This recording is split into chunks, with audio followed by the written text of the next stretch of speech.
saying it's 5 of them in a bucket. And how do you lose this thing? Oh, easy, How? easy, because it has no after a certain depth, it's just it can only communicate. I think there's like one way of communicating, which is like text message. Have a thing that just pops up. Just pops up. Well, I mean, it Maybe was made by a deranged billionaire, so I mean, first of all, this is how a do you precursor to anyone who thought they were going to go with Elon to the. I mean, this is good material, but I'm just saying this is a. If you want to know what Elon's Mars trip will be like, oh this is my it. god. This is it. This is it How playing do out you lose these people? on I on just don't like get it. on a small scale in the vast oceans. This is it playing out. If you're thinking of going with Elon to Mars, this is what it's going to be like. It's going to be just like this. It's going to be some wild ass rocket ship that he's cobbled together as the Infinity ship, right? It's like the ship that is going to last forever and take you from here to infinity to beyond. It's going to be just like that. And when you're lost in space and NASA is trying to retrieve you, I want you to think back to this moment that you were forewarned. You were forewarned as to NASA what will would know happen. where you are. They just won't be able to reach you in time. That's the difference. How we lost this and we don't Easy. know where it is. It's blowing Well, my easy. It's blowing my mind. How is that possible? We can talk to Voyager, which has left our solar system, and we cannot find this. You telling me that they cannot ping a signal to the surface? I don't believe it. there's no way to. There's no way to We map communicate. out the ocean floor from the surface of the And water. they're bringing in. Look, first of all, there's weather complications. I mean, think No, about a this. signal from this thing, They went a out to the buoy that same place detaches. where a How? famous wreck occurred. They went out to the same place where it was almost impossible to find the I don't want. unsinkable Titanic. I'm just trying to say that it's not like they went to, I don't know, the Caribbean and they're like Yeah, I 10 got feet that. off of I some sand yeah, dune, all right, on a I got beach. that. It's Yeah, I don't they're in the care. mid, It's it's three like they're miles near the deep. Arctic. I mean, There should it's the signal should be able. There should be a signal that we can get. Like I just whatever. don't understand. You knew that you were sending people there.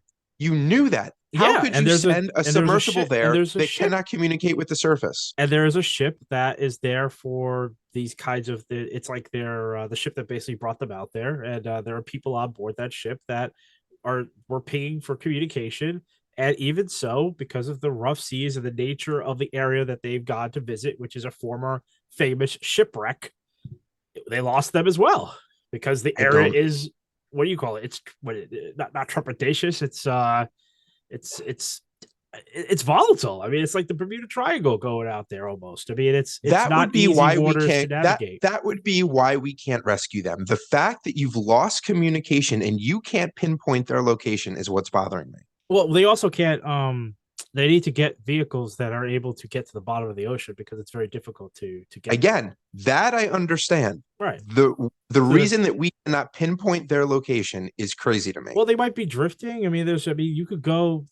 The sea is a, what is it? It's a tawdry mistress. You know, Don't it's give me this like Hemingway stuff. it's This like, it's you know, it's got a mind of its own. mm, You know, sometimes it can be loving and you know, it's like mother's warm embrace, and other times, you know, it's like capitalism. It's like you're I on your just think own, it's crazy, kids. You're on your own. It's and I homeless, feel and so bad for those people it's in horrible. this It's absolutely situation. horrible. I don't even want to make it's not it's it's hard, you know. I don't think anyone should joke about it in the sense of the people who are lost. What I'm upset about is that this guy was able to operate this vehicle, which had already, like, a news organization had already kind of poked holes in its durability and its safety. And I just Oh, can't believe this really? It's guy. had issues in the past. Yeah, they did I haven't followed it. they did a Monday morning what is it, like CBS Monday Morning? They did a whole special on it, and the newscasters. Anyway, you could go check that out if you're listening. It's on Twitter. I think it's a whole bunch of different retweets of the segment. But basically, the newscaster was basically like, that doesn't sound safe. Well, that doesn't sound right. You sure you sure that's safe? I mean, it's basically just a whole clip of the newscaster being like, is this safe?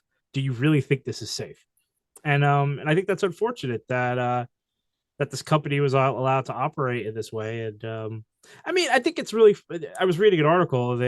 They were basically saying that this organization has completed over a dozen trips starting in 2010, and I was sort of like, 2010 over a dozen trips. So basically, you do one trip a year. You've Yeah, had one trip. one successful trip a year for the past decade, essentially. That doesn't make me feel safe. Would you And fly an airline that I'm flew going to assume it's one been trip a one year? attempt, one success. Like there's not like, well, we tried 5 times, but we only got one successful. We had to abandon halfway through. Uh, I'm assuming it's something like that. Being able to get to them, being able to get them back up. I understand the elements, how the elements can impact that, but I'm sorry, I don't know enough about it. But maybe I am clearly think that we're more capable than we are. How we cannot pinpoint their location is just blowing my mind. I just don't understand how there's not fail safes for that, how our technology can't do that. Yeah. Um, I get First it. of We all, lose airplanes, it's stuff, incredibly but tiny. That's the other thing. It's not like we've lost the nuclear sub. It's not like there's a but it 100 foot it's not boat even down and it's there. not even like an airplane. No, it's not like it crashed and burned. And it's like It's a needle in a it, haystack. I'm but just it saying. Think about the ocean. How vast the but it ocean is. I lost mean, power. Like it lost power. Is that what happened? yes, I'm telling you, it doesn't matter what happened. There's no Whatever happened, backup. There's no backup power. it is a bucket. It is a bucket Not a adrift in battery, the a spare ocean. battery that they just plug in and be like, that'll do it. That'll send out the signal. That'll cast up the buoy You do know that like this that. thing has a max capacity of 5 people. It is at full capacity at its launch. It took as many people as it was greenlit to 5 people in a submersible. Think about how tiny that must be. That is literally the definition of a needle in a haystack. Yeah, I, I'm having trouble with this one. Yeah, well, It so this is the should this should Navy. So you're a good company. So is everyone else because people are scratching their heads as to why you would pay 250,000 to enter a death trap like this, and yeah, and I'm scratching my head as to how you could possibly, how this thing got licensed to operate. I don't fully understand it, but I guess that's part of the freedom of what you could do with your money, right? That's free market. You want to buy a bucket to view the Titanic, you can buy a bucket to view the Titanic. You could, Yeah, it's just they had a ship. It's not like this thing's been out at sea for it's on like a 6 month tour. There's no boat trailing it, and we just like it drops it down from a boat and then it goes down. How are you not tracking it? How is that? Can that ever go off the charts? How can it what is it? ever? It's like 12,000. Was it 12,000? I don't want to I sound don't know. silly. I was Something. good. It's like, is Something. it 12,000 feet? Just feel like whatever it is, whatever the math is. Like I thought that would be figured out. It's super It's deep. like it's like, oh, once it gets to the floor, I hope we don't lose power because there's a 70% chance Think that we'll about never this. see them Well, again. here's the other thing to think about. This is the only vehicle of its kind. There is no other vehicle that could do what this vehicle does. It Doesn't is. James Cameron do it for something? Didn't he have a documentary like 20 years ago where he went I down mean, and the movie saw the Titanic? Titanic. No, didn't he do it? Like, didn't he after that? Didn't he like go down in a submersible? Jamie, did Didn't he? you think Titanic is a documentary? No, I think. Uh, listen, I mean, did you think there was like an old lady with like a yeah, jade James necklace Cameron's that submarine comes up immediately.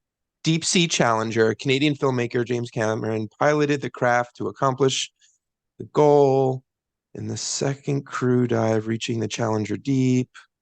When submersibles meet the Titanic, James Cameron is an inspiration. I don't know. It seems like he did something. Here's what James Cameron has said about diving the Titanic wreckage. Like, I feel like he did it.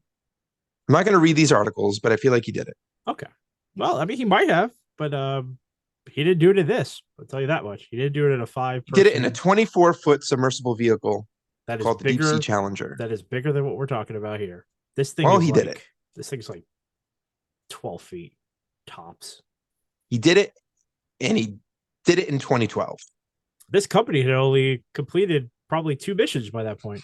So Just saying.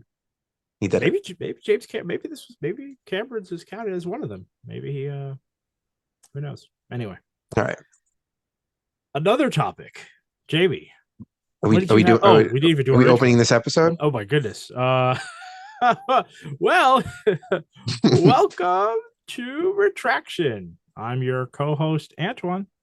And I'm your co-host, Jamie. Welcome back to the pod after that brief talk. Don't forget to like, subscribe, drop a comment, tell a friend. Now let's get back to reversing course through discourse. So where to start? I do have a meaty topic here. I want to get to a couple laws recently signed in Texas and Florida that target minority communities, Black communities. But first, I think I want to do a little bit of context to show why they will cause so much harm if it's not painfully obvious when we get to that point, and just how cruel they are when you take everything into context. So uh, I the AP did a series of articles on the treatment of Black Americans in our healthcare system. And it's like a series of like 6 or 7 of them. And I read a bunch of those and I read some other articles on diversity. And I could not help but raise this issue on the pod. So I'm going to jump right in. Apologies if it feels like a shock. It's going to be an abrupt jump in, but I really don't want to ease into it because I feel like that would do a disservice. So let's go. Okay. So Black women in the US are nearly 3 times more likely to die during pregnancy or delivery than any other race. How does this happen? It's actually just a sad, simple answer, because it's totally avoidable. It happens because patient complaints are ignored, straight up ignored. Give me an example of that, you may say, and I'll pull one from the Associated Press article. A Black woman from Alabama was experiencing all the joys and ups and downs of her first pregnancy. She worked for the University of Alabama, which has an affiliated hospital. When she began having debilitating stomach pain, she went to that hospital. It was affiliated with her employer, thinking, hey, that makes sense, right? They should take care of me. However, her pleas for help were shrugged off and she was repeatedly sent home. They were telling her that she was suffering from normal contractions. Even as the pain worsened and she returned, she began vomiting.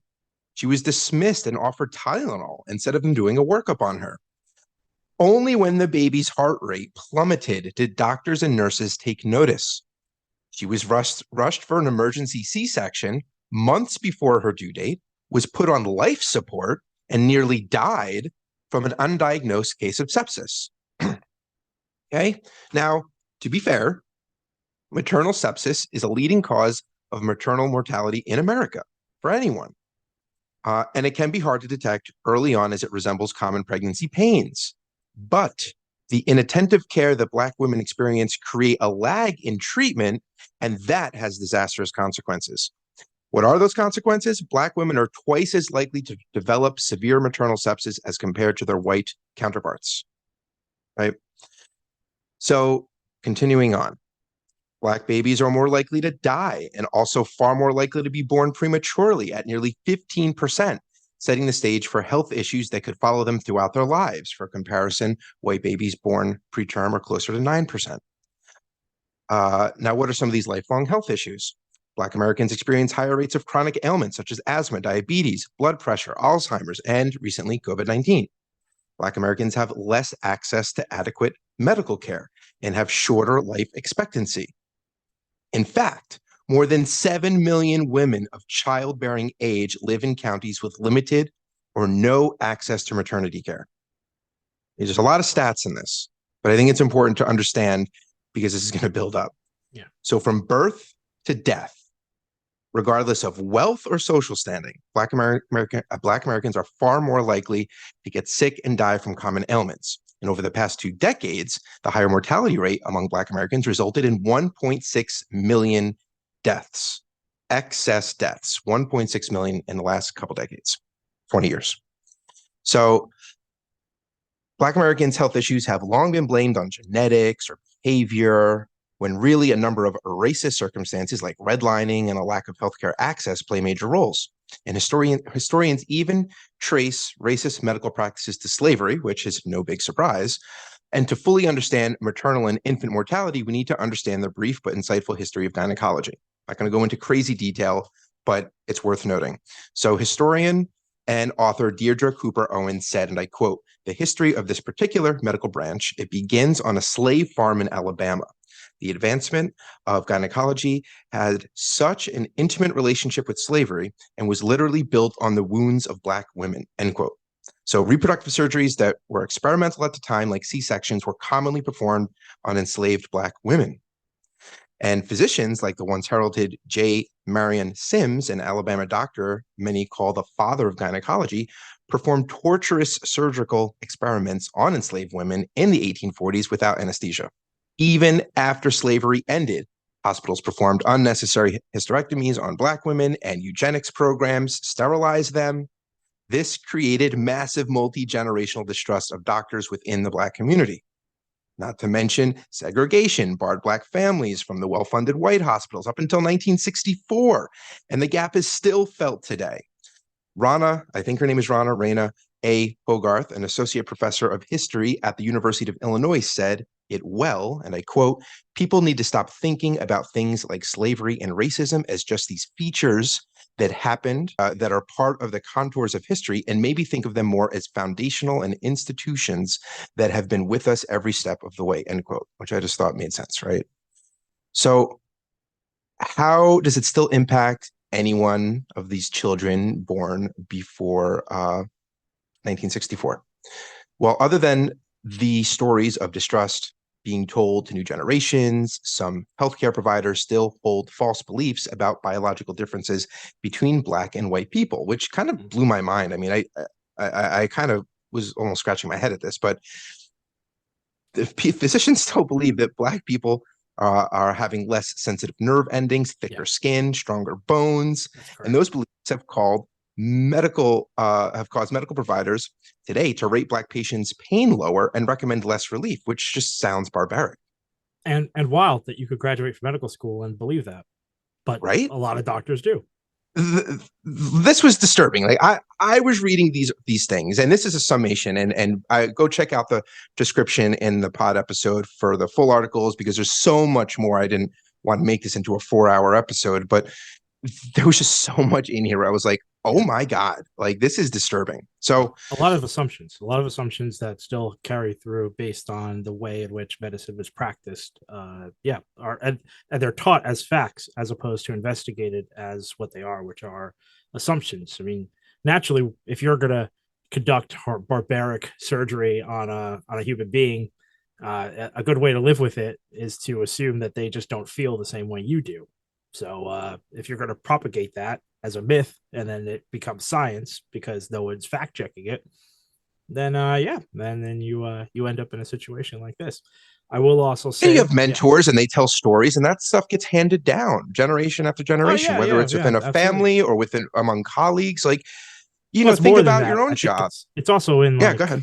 I'm just saying it could even. I think it's a little more worse than that. It could actually end up in in literature. It could end up in academic literature as sort of and we've authentic commentary, but just sort of you're right, underlying ethos behind the science, essentially. I think we covered this indirectly in a couple other episodes. I covered it could have been it could have been from AI, and it also could have been some other medical things we were covering, maybe with Onessa. But we covered it was basically the idea that these papers are out there. They were published from the day, and they're debunked now, but they're out there. And so when you're doing research and stuff, it's so easy to pull up that stuff. I think even when we were talking about the Supreme Court's ruling on abortion, they were citing stuff from the colonial era. Correct. There's just stuff that's publications that are out there across disciplines that aren't mothballed and archived, where it's this is no good anymore. It's there. Yeah. But if it supports your argument, you're going to use it. Yeah. I think, and also Sims, for instance, did come up when I think at the very beginning of our pod, it was maybe episode 10, really early. We talked about some of the controversy over statues being taken down. Sims' statue was at Columbia Medical School, so that was the big hubbub over taking his statue down. It was first educating people on exactly what this guy did. He wasn't just the father of gynecology. It was how did he become the father of gynecology? Is it worthwhile to keep this man's statue up simply because he pioneered a particular field, if in that pioneering it was on the back of thousands upon thousands of people who were grievously injured, if not just those should be the statue, right? The learnings came from them. There you go. And their sacrifice. Well, that was an argument. Right? I mean, I do believe they eventually took the statue down, but it was a huge debate. It was I would say back in like 2008 or so, something like that, 2009 for that particular statute. Anyway. Wow. So it continues. As mentioned before, the differences exist regardless of education or income level. Black women who have higher education have a pregnancy-related mortality rate that is more than 5 times higher than that of white women. Notably, the pregnancy-related mortality rate for Black women with a college degree is 1.6 times higher than that of white men with a less than a high school degree. So again, status doesn't matter. It's not like it's just the poor people, which is what many may think, right? Well, I'm hoping. Are you going to talk about Serena Williams at all? Because she almost died in pregnancy, in childbirth, as a No. result of this. This because she was saying something was wrong, and the doctors were ignoring her. And I think her husband intervened, and basically they brought some pressure down before they actually. But she wrote a whole article. It was either for ESPN or I can't remember what magazine, but it was a pretty big. It was like one of the first times people were talking about what Black women go through with regard to giving birth in this country. Is because Serena Williams nearly died. Wow. I mean, that's just So I'm saying wow. it's not even about What you an could be example. famous, you Yeah, could be rich, you could be exactly. famous. It's not even just money. You could be rich, you could be famous. Yeah. All right. So beyond giving birth, there are contributing factors to poor health within the Black community. Black Americans are more likely to live near polluting plants, toxic sites, and in rental housing with mold and other triggers because of racist housing laws established decades ago during segregation that were never fixed. Their asthma is often more severe and less likely to be controlled because of poor medical care and completely valid mistrust of doctors in the medical community. So, Black children born with subpar support grow up in a toxic environment due to racist policies designed to oppress them. They then develop asthma and are unable to treat it due to bias and distrust stemming from generations of mistreatment. And that leads to severe health deterioration, which leads to missing weeks of school, leaving them behind in schoolwork. And in turn, their parents have to take off. They're forced to miss work to take care of them, putting a strain on the family's finances. This cycle puts a damper on the bootstrap mentality that you often hear from some people, right? Pull yourself up by your bootstraps. How? So as these little ones grow up, about 56% of them will have high blood pressure compared to 48% of white people. 3 in 4 African Americans are likely to develop the disorder by age 55. The same Black communities that experienced discriminatory housing policies more than 60 years ago are at a greater risk of heart disease and other related risk factors today. Residents of those neighborhoods also have less access to public transportation and health insurance. They also see lower life expectancies and higher incidence of chronic diseases that are risk factors for poor outcomes for COVID-19, including high blood pressure. Hard to pull yourself up when your bootstraps are cut and your boots are cemented in place. So, with all of this physical trauma, we haven't even talked about mental health and how it's compounding on racist infrastructure, on top of physical trauma, on top of the racist treatment. Self-harm, suicide, and other behaviors stemming from untreated mental trauma often go unchecked in Black communities. There's a stat that I cannot wrap my head around. I've read it so many times. I just can't imagine growing up like this. Black teenagers report experiencing an average of 5 instances of racial discrimination per day. It's just built into the fabric of their experience. Well, it's built Does into it the have to be fabric of our society. Yeah, well, that's what I mean, right? Exactly. Better way of putting it. The experience they're meant to have in our society. So, about 53% of Black youth experience moderate to severe symptoms of depression, and about 20% say they were exposed to racial trauma often or very often in their life. Research is examining the effect of this mental stress on high blood pressure rates in Black communities, psychological stress, including discrimination or navigating racism, and its ensuing effects could be a precursor to high blood pressure. So how bad has mental stress been on Black communities? It's not even going to try and justify it, but I'm going to give or measure it in any way, but I'm going to give some examples. Let's table the medical and educational and infrastructure stuff for a second, if it's even fair to do that, and focus on racist treatment. Namely, the Justice Department just found a pattern of discriminatory policing in the Minneapolis Police Department, saying it routinely engaged in a pattern of racist and abusive behavior that deprived people of their constitutional rights. More studies are on the way on other locations across the country, but this study was prompted by the murder of George Floyd 3 years ago.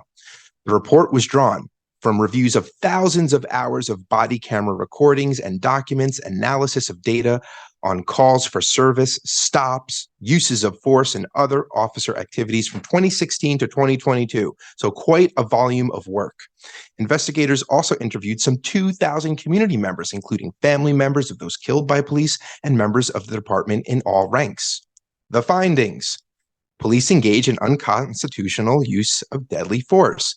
Officers used 49% more, used force 49% more often during stops involving Black people. Merrick Garland singled out one account of an officer's body cam footage during his press conference. An officer who stopped a car carrying Somali American teens said he was proud of the 1993 U.S. military raid on Mogadishu, Somalia, depicted in the movie Black Hawk Down. And I quote, "When we killed a bunch of your folk, we didn't finish the job over there. If we had, you guys wouldn't be over here right now," end quote, the officer said. I can't wrap my head around being told that from a person of authority that has so much leverage over you in the moment. Is that too plain of a way of putting it? I mean, but again, yeah, I think that it becomes normalized because the society as a whole is built to alienate you. So just another leg or another arm of that society, and reinforcing what you already suspect is true doesn't necessarily it's not like a watershed moment. You're not going to go back and say, oh my God, my world is now shocked and crumbling. It's more of like, well, it's another, what is it? It's another link in the chain, essentially. The chain just gets longer. It gets heavier, but it's still the same chain. It's exactly what you'd expect. So yeah, that's about right. In a different mistrust study of authority in general is what we need to be talking about here. And I think that, you were talking about generational trauma.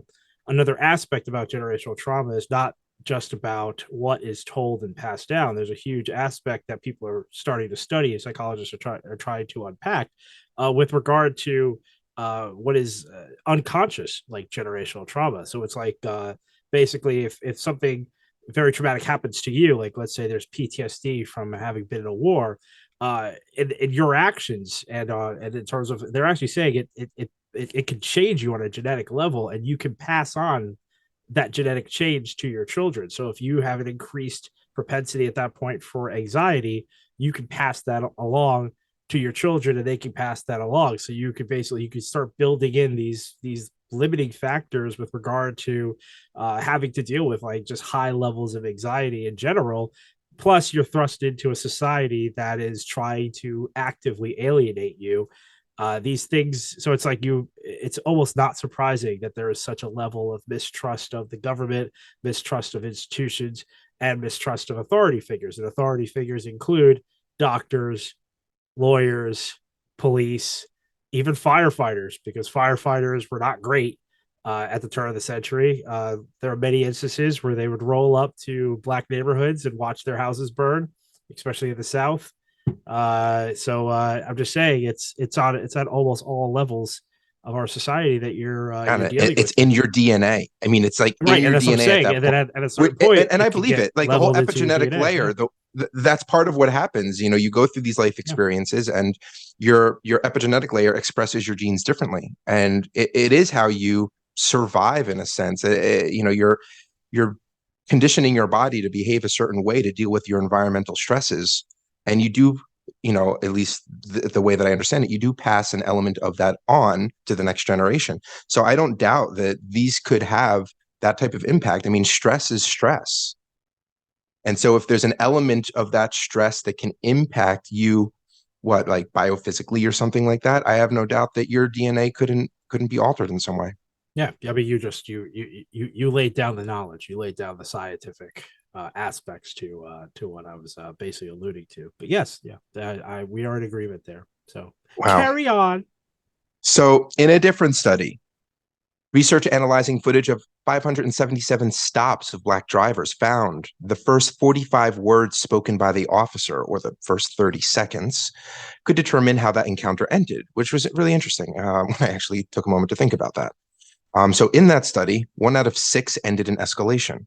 Researchers also assessed 267 incidents with white drivers, but could only find 4 that escalated out of all of that. Not 1 in 6, but 4 out of all of them. So significantly more with the black drivers. So basically, if the police officer began the encounter by issuing a command or not giving a reason why they stopped the driver, it was 3 times more likely that that interaction would escalate, that the driver could be searched or handcuffed or arrested, versus if the police officer began with a greeting and explained why the driver had been pulled over before barking orders at them. I mean, yeah, it's a difference between compliance and defensiveness, right? Like someone comes at you with a hostile demeanor, it's natural to put up your guard and to, defend yourself, especially with all the ancillary noise of the multi-generational stuff we were just talking about. So it's not even like you're just walking into these things with a clean slate, naive to the possibilities. You're like, oh my God, it's happening to me. Whereas if they just kind of greeted you and acted normal, because I've never been pulled over and treated that way, it's hard to put yourself in those shoes. So never mind the awkwardness and atypical nature of just being berated by an officer right off the bat, but then having this knowledge, this foresight, this experience, this shared experience that this is how it could go and might actually be happening to me. I mean, that's terrifying. That's absolutely terrifying. I want to put it in another context as well, because I think that too often people like to lean into the almost the victim blaming, where it's like they did this what did this person do to piss off the officer? How did this person engage the officer to make them act in an inappropriate manner, which is kind of wild when you're talking about someone who's supposed to be upholding the law. And basically, they're supposed to they should be above reproach. Ideally, officers should be paramount. They should be paragons essentially of our society. They should be people who never get in trouble and are always following the law. Which you just, I mean, if you ever driven behind a cop, you can watch them break the speed limit, run a red light, do all sorts of things because they have power, as opposed to trying to be an example of what you should be doing. If you follow them, they're usually an example of what you shouldn't be doing, but you can't do it because you're not a cop and they are a cop. So try that one on for size in terms of hypocrisy. But I guess what I was really just getting at is that if you have these interactions, it's similar to going into a restaurant and saying, it's basically you say 1 out of 6 times when you go up to order something, they don't respond to you, and then you wonder why it gets escalated from there. I mean, I feel like that's how we should be. It should be as simple as that. It's like, well, what do you think happens when 1 out of 6 times you go to order a burger and they don't respond? You say, can I have a burger? And they just look at you plainly, and they just look at you, and they just never say anything to you. I mean, naturally, your first response is going to be an escalation of, why aren't you taking my order? Like that frustration of, well, this is so weird. Why is this happening right now? That is basically the element of that's how mundane what we're talking about here in terms of the police. We're saying that 1 out of whatever the number you quoted for black interactions is as egregious as that. 1 out of these times, someone stops you, walks up to your window, and doesn't say a word, and you're just sitting there like, okay, what am I supposed to do here? This is unnatural. It's an unnatural way of what you'd expect to be unfolding, in the same way as going into a restaurant and trying to order and having absolutely nobody listen to you. Anyway, I think that's a great way of putting it. I think I like the way you framed it better. What I was going to add to that is it's almost like you accidentally walk out without paying, confused, maybe, that happens. And they come after you and they're like, excuse me, sir, you forgot to pay or whatever. You forgot to do something.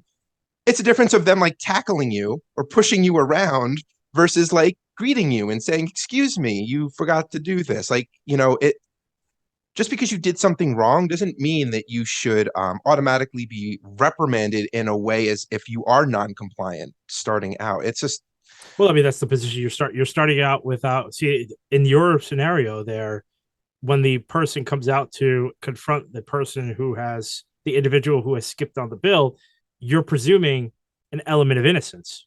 you're assuming that it was a mistake and they just Yeah. forgot, and you're just reminding them to say, hey, I know that you're really busy. I saw you had like a 3 year old that was throwing up all over the place and you just skipped out, you ran out. You forgot to pay the bill. They'll be like, oh, I'm so sorry, I'll come in and pay the bill. The tackling is presuming guilt. You're saying that this person is nefarious based on the color of their skin. You're making these assumptions. You're saying that something is wrong because I know this kind. I know these types of people. They're always trying to get one over. We got to nip this in the bud in order to send a message, in order to teach them a lesson. And that's racism. If anyone's wondering what racism is, well, that's racism. There, that right there, that is how it is. That's how it manifests. That's racism, people. If you do not presume innocence and you automatically presume guilt based on a number of things that you think you know about an individual without actually knowing that individual, well, that's you acting on your prejudices. And when it's institutionalized, it becomes an element of racism. So, Yeah, it kind of blows my mind because thinking about this as I was reading it, and maybe it's 99 out of 100, maybe it's not 100%, but I cannot think of a time that I have ever been pulled over, regardless of what the infraction was, where the first words out of their mouth wasn't, do you know why I pulled you over? It's usually, do you know why I pulled you over, license and registration, or license and registration, do you know why I pulled you over? But it's all in the same breath, and it's all very mechanical. If anything, it feels impersonal. They're not trying to be my friend, but it's definitely like, do you know why I pulled you over? No or yes. And then it's conversational. There is an exchange, and I am informed very quickly upfront of why I am in this situation. It's not keep your hands on the wheel, don't touch that, whatever it may be that the Black community is going through. It's just, I can't even put myself in that situation. Never mind, again, the mindset of even, all the potentially deadly outcomes that could happen by the as way, this everyone, the progresses. "Do you know why I pulled you over?" is an element of entrapment. They want you to admit guilt. That way, it makes it harder to contest the ticket. So, Oh, there just you let go. it's just a There little you go. tip for to anyone who wants to take that one home. I'm not saying There you be go, rude or folks. anything. I'm just letting you know that every question they're asking you is a pointed question, that would basically hurt you if you were to try to contest in a court of law. So, There you go. You learn something new every day. If you took anything away from this episode, it's that. So now let's pivot away from the racist treatment by police and go back to the medical community. Historically, medicine has overlooked the role of society's structural barriers to good health among Black Americans, like toxic housing, etc., like we just covered. Instead, genetics, individual choice, like eating habits and weight, and even race have been blamed. About 14% of Black people in America over the age of 65 have Alzheimer's, compared with 10% of white people, according to the Center of Disease Control and Prevention. The disparity is likely even more because many Black people aren't being diagnosed correctly. A recent study found that Black participants in Alzheimer's disease research studies were 35% less likely to be diagnosed than white participants. So factors leading to Alzheimer's start much earlier in life. Health conditions like heart disease and diabetes are known risk factors for Alzheimer's. Both are more common among Black populations. And remember, mental stress can cause high blood pressure, which can lead to heart disease. And let's not forget the legitimate distrust to never get checked out that people have. So we are back to physical ailments causing mental ones and mental ailments causing physical ones. And it's all connected in a truly vicious cycle. You have all of these things that are precursors to one another, and there's all of these ancillary conditional environmental reasons, stressors that are causing all of these things, whether it's toxic environments or stress from racist policing or whatever it may be. So this takes us to the reason why I started talking about this in the very beginning, to recent legislation and the additional frustration that so many will be feeling now. And that is Texas and Florida have signed laws shutting down diversity offices in public universities. And I can't help but think that this is just the beginning, given all the rhetoric from those governors. So that's right. Texas Governor Greg Abbott, Florida Governor Ron DeSantis have signed bills into law that will close all diversity, equity, and inclusion offices in all state-funded colleges and universities. And I'm sure, like I said, there is more to come. This also comes as the Supreme Court later this month is widely expected to ban colleges and universities from considering race as a factor in their admission decisions. Republican State Senator Brandon Creighton, who was one of the bill's authors, said in a statement, and I quote, "Texas is leading the nation in ensuring our campuses return to focusing on the strength of diversity and promoting a merit-based approach where individuals are judged on their qualifications, skills, and contributions," end quote. So clearly, Senator Brandon believes that everyone has an equitable start and that merit alone will give everyone equal opportunity, which clearly isn't the case. Hard to rise to that standard when you've been sick from birth, institutions ignore you, and your mental health is under constant assault every moment of your life. We're also going to assume. I mean, that is assuming.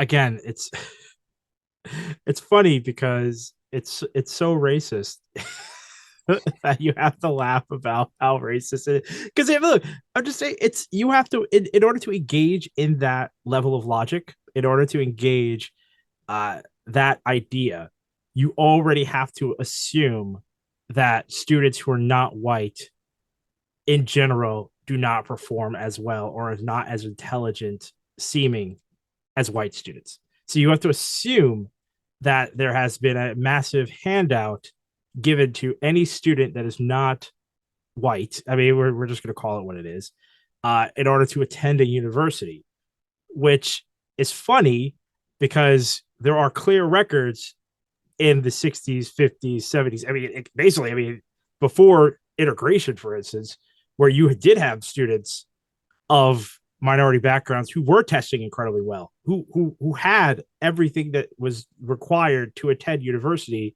and were denied access based on the color of their skin. So this return to merit is so, I mean, it's, I don't know what to call it. I feel like we need a new word. I feel like we need a Germanism, like a word that we've just concocted that is just this sense of, it's a sense of irony, ridiculousness, hilarity, all rolled into one. It's just this one word of I don't know, like stupefied. It's like, it's got to be something so ridiculous to basically encapsulate what's going on here. A return to merit in a time that was meritless because you were giving opportunity to people that may not have deserved opportunity based on the color of their skin and denying Yeah. opportunity to people who did deserve opportunity based on the color of their skin.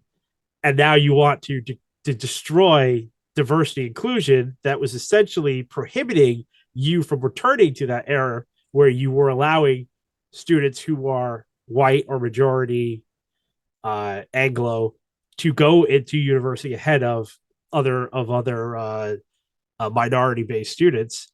You want to return to that, and so you're going to get rid of these diversity places, but you're going to say that this is the true merit. This is the way it should be. You should be able to get into college based on being white. It's what is egregious is getting into college based on being black. That's crazy. We need to reverse this, and we need to do it now. That's what Abbott is telling everybody. By the way, that's I'm just trying to put it in layman's terms, but that's when I hear what he says, what he said. That's what I hear because because that's what he's saying. But anyway,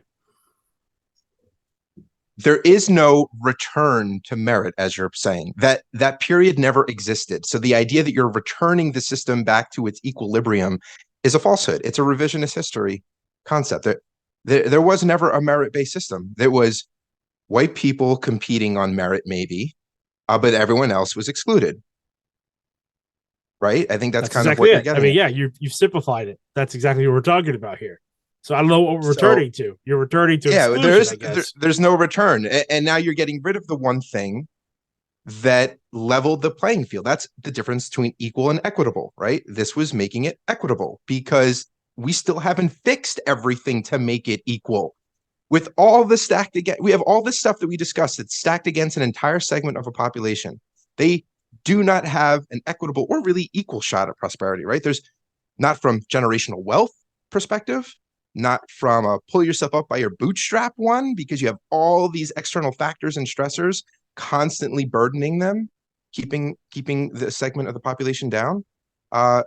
And I just don't understand how like these two states are doing this. And again, not to be one-upped, because it's like you have Florida and Texas doing this, and then Florida's taking it a couple steps further. But or I should say, they're taking it a couple steps further than Texas now, at least, because Florida's new law also bans what can be taught in the state's higher education institutions. We covered this a little bit before. So this is an expansion of DeSantis' attack on K through 12, and now he's limiting any discussions on race and identity, race history and identity.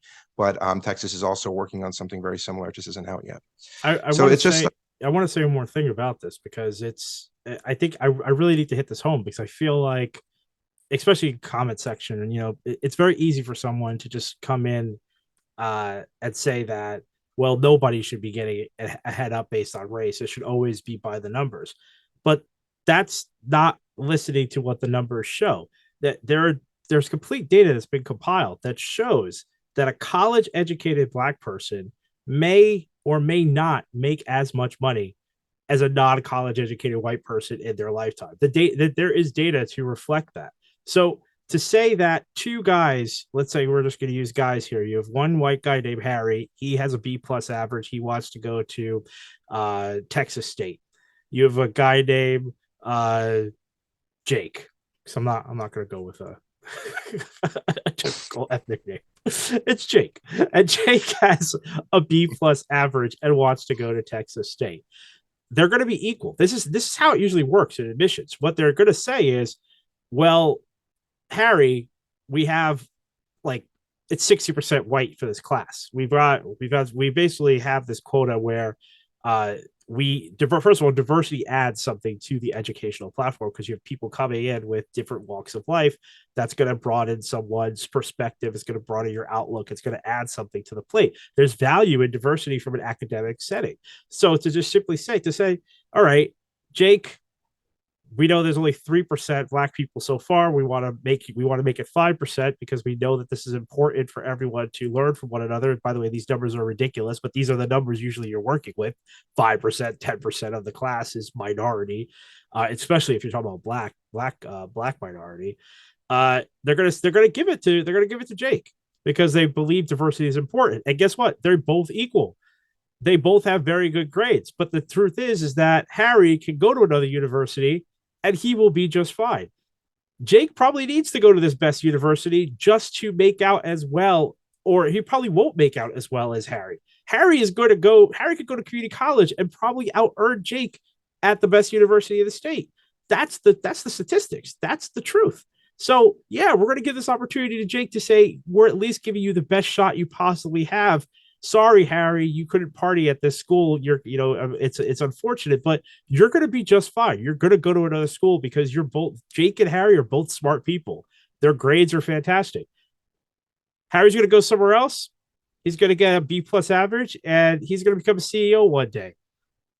Jake, who knows what might happen to Jake? Jake would be lucky to be able to earn like anything near what Harry will earn, regardless of wherever he goes. So Jake will work for Harry. Jake most likely will work for Harry. That's exactly right. So I'm trying to say, I'm trying to put it in layman's terms as to how this actually pans out away from the jargon, away from the way it gets framed, because I think that a lot of the conversation omits these very real facts. And I think that without this understanding, it is very easy to jump on board and simply say, yeah, diversity sucks. Like you should not be going there based on the color of your skin. You need to look at the way that these two paths would actually play out and will probably play out. Without this inclusion, the class is now 90 because of choice, your preferential choice. You're just going to say, I want more white kids because I'm white and I feel comfortable in a white environment. So I'm going to admit Harry and I'm not going to admit Jake. They're both equal, but I like white more than I like black. And that's going to be your new school. That's going to be the new normal. And that's the return. That's the way it was before. That's basically what you're going to get going forward. So how fair is that one? I don't think that's very fair, but apparently yeah, the people of Texas and Florida do. So anyway, Because continue. no, I mean that's kind of it. The only kind of open question I had is that thinking about this and thinking about how long these diversity programs have been in play, and I know that they're starting to expand more within the last a couple of years, but have they made the meaningful progress that they were intended to make And should they have been improved or enhanced in any way? I mean, these governors are going in the complete opposite direction, getting rid of them without replacing them with anything because clearly racism. But I was curious if there was an argument to be made that, like, not to necessarily get rid of them, but is there a way that you should improve them after all this time? Have we learned anything? Is there a way? Because clearly it's not really attacking the root cause. It seems like it's more of a helping in a sense, right? You're trying to level the playing field a little bit. But is there a way to make it? How do you get to a road where you actually wouldn't need it because everything is equitable? Or is this not a program for that? This is just to Yeah. help until we get there. Do you know what Yeah. I This mean? is Like this is this is no, this is a program about.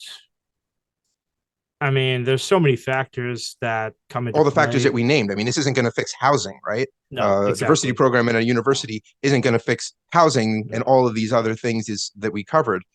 no. And so No, that's where I was kind of it's getting at, not, like, no, and it's not a true measure to it's not a true measure of a reparation. It's not a true measure of increasing one's stock. I mean, there's enough marketing. I mean, that's the other thing. This pod would go on for 8 hours if we were to start like depeeling the great marketing epoch that is the modern college. It's the debt that you incur versus the return on the investment based on the, we colleges themselves in their for-profit model have basically degraded the sanctity of the academic institution. Both Harry and Jake are not necessarily going to be that much better off by simply going to a university because of inflation of what do you call it? It's like basically like inflation of record. It's like everyone gets the college degrees, so now the true measure of an intelligent person is the master's, the graduate school, and that is prohibitively expensive. So you don't even need diversity programs to put the nail in the coffin on minorities trying to get ahead. The sheer price tag of going on to graduate school is going to do that already. So Harry and Jake can go to the same university. Jake's too saddled with debt in order to continue on, so he's basically got the equivalent of a high school diploma. Harry goes on and gets a MBA at some other university because he could afford it because of generational wealth, most likely, and that will already put him ahead of Jake just on that. So the fact that these people are coming in trying to do this, diversity retcon is almost like it's I don't know. It's like being on the electric chair and then having someone come in with a taser. It's so non. It's just not necessary. It's just being not even rude. What is it? It's you're insulting. You just want to be insulted because these people know this. They know the landscape and they know that minorities have a hard enough time getting ahead as is. So they just want to whip up votes, whip up voters into a tiffy so that they come out and vote for these people again. But they know at the end of the day, the game is so stacked that this is again, it really is akin to that. It's akin to entering the electric chair with a taser. so that's that topic. So that's that. Do you have a more uplifting one? Or do you have any I final can, words? I can uplift. I can uplift. I have uplifting topics. I feel like I could go. Yeah, I'm gonna go. I'm gonna go with this one because this is tomorrow. As of this recording, we're recording on the 20th. Is it, Jamie? I think it's the 20th, right? Yes, And sir. tomorrow is the summer solstice, longest day of the year, Oh, wow. which I always get Listen to sad that, about. folks. I get sad that it happens so early in the summer because I want my summer. I want to feel like I would like it better if the longest day of the year is at the end of the summer. It's like the first week of September, and then you start declining into winter. But we start basically declining into winter after tomorrow. It's like the days will Yeah, continue to you're. get shorter from now until the darkness of. I guess that's what spring is, right? Spring is the renewal. Spring is Yeah, the birth and the yeah, growth. spring is supposed to be renewal. Exactly. But anyway, so Smithsonian Magazine had a cool article, 9 ways people celebrate the summer solstice around the world. I am not going to read all 9, but I think a couple of them are very interesting and worth a little shout out. Uh Celebrate. I the mean, we the don't which celebrate the solstice, do we? people celebrate the solstice around the world. Tomorrow? Yeah. I wonder if it's like if you have ancient structures and you're It's like, it's no, a no. thing. It's more of a European thing based on this, Yeah, but I get that's not pagan, necessarily true. It's just pagan roots, stronger well, pagan roots. well, it's only because we're in the West and the Smithsonian, the writers of the Smithsonian probably didn't deign to ask anybody in Africa what they'd be doing. So here's the not 10 ways that Europeans will be celebrating the summer Yeah, solstice. not the world. What is it? Europeans, or does it say world? Yeah, Is it nine? it says around the world, but really Wow. But it's just Europe? it's just Europe. So That's racist. a dance around the maypole, number one in Sweden. Dancing the smagrodona. I just completely butchered that. It's called the Little Frogs dance around a maypole decorated with flowers and leaves while wearing flower wreaths. Is a traditional way to celebrate Midsummer, an official holiday in Sweden. So and that's really funny because that actually came over into the States because uh universities, especially like the 60s, especially like all girl universities, would also do like a dance around the maypole as a tradition. So that must have come When you over. say it like that actually sounds familiar. I feel like that phrase is ringing a bell. I just have no I idea think where it's I've heard fallen that out of before. fashion, but I think it was quite popular in like the 60s and 50s, probably coming over because again Sweden, probably Swedish immigrants at some point. um, Interesting. you can watch a baseball game under the midnight sun in Fairbanks, Alaska. Fairbanks Midnight Sun baseball game is a 118-year-old tradition that began in 1906 as a bar bet. Teams play on June 21st each year, with the first pitch thrown around 10 p.m. No artificial lighting is used. That far north, the sunlight lingers past midnight on the solstice. Wow. So we got one. Oh, yes, for It's North tied to America. baseball, but we got one. Yeah, we have a tradition in one state. You could also gather around a bonfire in Barcelona. In Barcelona on June 23rd, the Canigo flame is carried to Saint Jaume Square in the center of Old City, where a representative takes some of the eternal flame, a symbol of Catalan unity, to light bonfires in their neighborhoods. I am so curious because clearly the baseball one is like the baseball one. If any of like how old these traditions are, does it say? It does not. Sorry. No, no, Yeah. that's fine. Yeah. Sorry. You could also take a plunge into the ocean in Puerto Rico. Um, that's just one thing you could do. Stroke of midnight. You could, but this was very interesting. We're back to Europe. You could watch a towering bonfire in Norway. Something about like the Viking culture and bonfires, right? Like they just like to light stuff on fire and Well, watch didn't you it. just say Spain did a bonfire? Yeah, they did do but I mean, I guess I'm going with like the Viking funeral, things that It people sounds always it all know. sounds very pagan. It just sounds all of this whole idea, and I like it. I mean, at least it's something real, it's tangible. Like Yeah. it's the longest day of the year. It's based in fact. So you're going to celebrate that. It's a milestone. Now here's something a little bit more modern from the Scandinavian countries. You can hike and play golf through the night in Iceland. Iceland's midsummer celebration, Jóngsmessa, is a time of positivity and goodness. Folklore says cows can talk and elves can interact with people during this time. And some Icelanders roll around naked in the morning due to supposedly promote good health. It is all very pagan. Wow. Yes, this is a very pagan thing. A lot of pagan imagery here, minus the golf. I think that's just a promotion from some savvy marketer. But that's interesting. Yeah. And I've got two more for you that I think you're gonna like. These two. I mean, that's just I wonder if that's because you couldn't do that here. I mean, we don't have that many like nude designated areas. I assume you're just allowed to frolic. Like the police Apparently, just it's fine. You're just allowed yeah, to do I that. guess so. I mean, Just run Iceland's around kind of naked. small and kind of desolate. So I mean, I Yeah. don't know. Yeah. Oh, and there's not a lot. I think nudity is not as it's not so much as a faux Taboo. pas as for us, Yeah. puritanical Americans. I mean, that's the reason this country is founded, right? It's to get away from all the sex in Europe. So, uh, there's that for American history. Two things I thought you would be more interested than any others. We're going to end on those. You could watch sunlight interact with ancient monuments in Malta. The 5,000-year-old Neolithic site Hagar Chim, could be Kim, QIM, in southern Malta will be the location of a special summer solstice event from June 20th to the 22nd this year. Heritage Malta is hosting the event along with another at Minajra, megalithic temple that is just 1,640 feet downhill from Hagar Ship.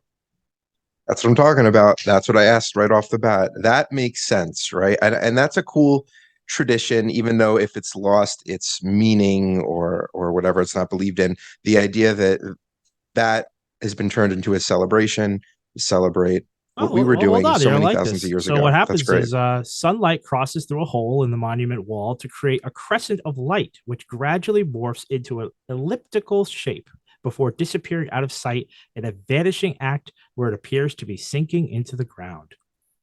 You have a lot of cool stuff like that in Mexico. I'm not sure. It might be the same time period, or time of the year. I think, God, I hope I get this right. I think it might be Chichen Itza. In one of their pyramids, there's a rock formation going down the stairwell. When the sun hits it right, it casts a shadow of a snake. And it's just like these cool things that these people had done and planned out. So yeah, it's cool to celebrate that and to go check it out. It's quite the spectacle. And last but not least, I saved the most famous for last. You could witness the sun align with Stonehenge. On the summer solstice, the sun rises behind the heel stone of Stonehenge, creating an incredible alignment people come from around the world to witness. The World Heritage Site on Salisbury Plain in southern England has been modified many times over the years, but its Saracen stones, is it Saracen? Saracen stones? Installed around 2500 BCE still align with the sun's movements. It's a beautiful thing. So there you have it. Those are fun. I mean, we have baseball, it looks like, in Alaska. Yeah, but, we got baseball in Alaska. We got that. And then the rest of what's the Europe's thing? It got their other stuff. So doesn't Manhattan have something where the sun is between two buildings and it's like down the street? Isn't that like a thing? I don't know if that's the solstice, but isn't that a thing? You know what I'm I talking can't about? remember when it happens, but it's called Manhattan Henge. And Yeah, there you go. I think it is around this. I mean, I don't know what time of year it is. I think it is in the summer at some point. So yeah. Aren't you from New York? I am, Shouldn't you but know that's that? more of like a touristy, like kind of like hipster thing to be doing. I mean, you basically people want to go and take the cool photo, and that was never really my thing. I mean, you're the photo guy. I did dabble, but I never really got serious about it. I never had to be like, I gotta capture Manhattan Hedge. It was more of like, I guess accidentally these buildings are channeling the sun in this area. So, here's my point. I think it would be Stonehenge would lose its luster if some people just erected stones that accidentally happened to align. That's fair. With the the summer solstice and the stars and all this stuff. It was just an accident. They just happened to do it, and it just happened to work out this way. They were like, "Oh, that's cool." Celebrate coincidence. Yeah. I'm just saying. So Manhattan Hedge is not. What do you say? I was trying to give us one a little more local, but yeah, fair point. Yeah.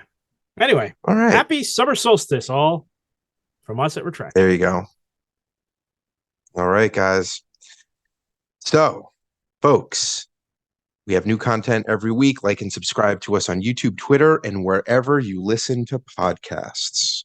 And with that, Retraction out.